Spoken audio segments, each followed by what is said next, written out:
हनुमान जी इधर आ जाओ, बात कर लेंगे। टाइम जा रहा है। धन्यवाद सभापति जी। विकसित भारत गारंटी फॉर रोजगार एंड आजीविका मिशन ग्रामीण पर मैं अपनी गंभीर आपत्ति और सुझाव रखना चाहता हूं। सबसे पहले तो मैं स्पष्ट करना चाहता हूं, ग्रामीण रोजगार गारंटी कोई सरकारी दया नहीं, यह इस देश के गरीब, मजदूर और वंचित वर्ग का कानूनी और संवैधानिक अधिकार है। इसी अधिकार को पहले महात्मा गांधी राष्ट्रीय ग्रामीण रोजगार गारंटी अधिनियम के माध्यम से मान्यता दी गई थी, लेकिन आज सरकार उस कानून को हटाकर एक नई योजना ला रही और निधि का जो बंटवारा केंद्र राज्य में 60 और 40 का है। माननीय सभापति जी, आप भी उत्तर प्रदेश से आते हैं, मैं भी। उत्तर प्रदेश सरकार पे 8 लाख करोड़ का कर्ज है, हर नागरिक पे 31,000 का कर्ज। ऐसे में क्या राज्य इसको आगे बढ़ा पाएगा?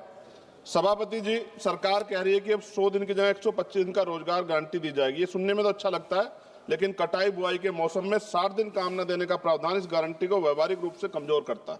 जिन राज्यों में कृषि एकमात्र विकल्प है, वहां मजदूरों के सामने काम भी नहीं, मजदूरी भी नहीं जैसी स्थिति बनेगी। ग्रामीण भारत में कृषि का संकट, मशीनीकरण, जलवायु आपदाएं तेजी से रोजगार खत्म कर रही है।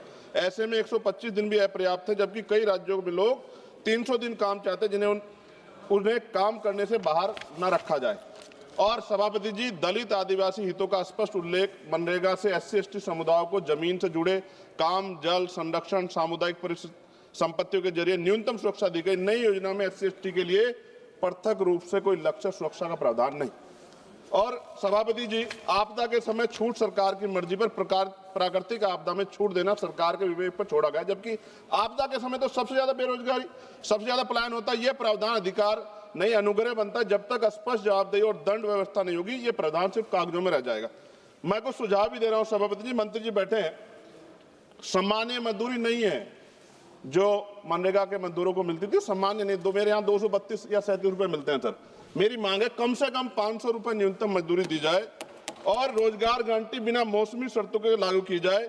रोजगार दिनों की सीमा राज्यों को बढ़ाने का अधिकार न्यूनतम 300 दिन और केंद्र तय करे, लेकिन राज्य चाहे तो 365 दिन तक बढ़ा सकते हैं और केंद्र अतिरिक्त सहायता दे। SC/ST और आदिवासी क्षेत्रों के लिए विशेष पैकेज, आदिवासी क्षेत्रों में 300 दिन गारंटी, भूमि, जल, जल आधारित कार्यों की प्राथमिकता, पैसा और FRA कानून में तालमेल, महिलाओं के लिए अनिवार्य 50% कार्य, हर पंचायत में कम से कम 50% काम महिलाओं के लिए आरक्षित, मासिक धर्म अवकाश, गृह, जल, स्वच्छता, देखभाल कार्यों की प्राथमिकता। अंतिम पेज है सर। सभापति जी, काम तय करने का असली शक्ति ग्राम सभा, ग्राम पंचायत पर भुगतान में देरी होने के 30 सेकंड में खत्म करूंगा सर। भुगतान में देरी होने स्वतः मुआवजा अधिकारियों की व्यक्तिगत जवाबदेही तय की जाए। विकसित भारत सिर्फ इमारतों और आंकड़ों पर नहीं बनता, विकसित भारत तब बनता है जब गरीब के हाथ में योजना अधिकार होता है। सभापति जी, माननीय मंत्री जी को मैं कहना चाहता हूं, आप इसका नाम बदल रहे हैं, बहुत सोच समझ के आप कर रहे होंगे, तो मेरी आपसे आग्रह, आप इसका नाम बाबा साहब अम्बेडकर के नाम पे क्यों नहीं कर देते, जिन्होंने संविधान निर्माता है जो, और आपने इसमें जी राम जी जोड़ा है। अच्छी बात है, आपकी बहुत सारी योजनाएं राम जी के नाम पे है। मेरी आपसे मांग है, आप इसमें जी राम जी की जगह जय भीम जी कर दो, उसमें क्या चला जाएगा? आपको सबके हितों का ध्यान रखना चाहिए ना। मैं तो आपसे जानता हूं कि क्या था, मगर आपने उनके संविधान के साथ किस तरह का हाल कर रखा है, ये भी तो हम लोग जानते हैं। सभापति जी, एक सेकंड भाई, मैं तो सुझाव दे रहा हूं। आप सर शेखर जी, आप चेयर को कहिए। हाँ सर, आपके माध्यम क्यों कहते हैं? नहीं, थैंक यू आपने 30 सेकंड मांगा था, 1 मिनट सर। ये बीच में बोल गए, थोड़ा सा वो हो गया सर। मैं खत्म कर रहा हूं 10 सेकंड में।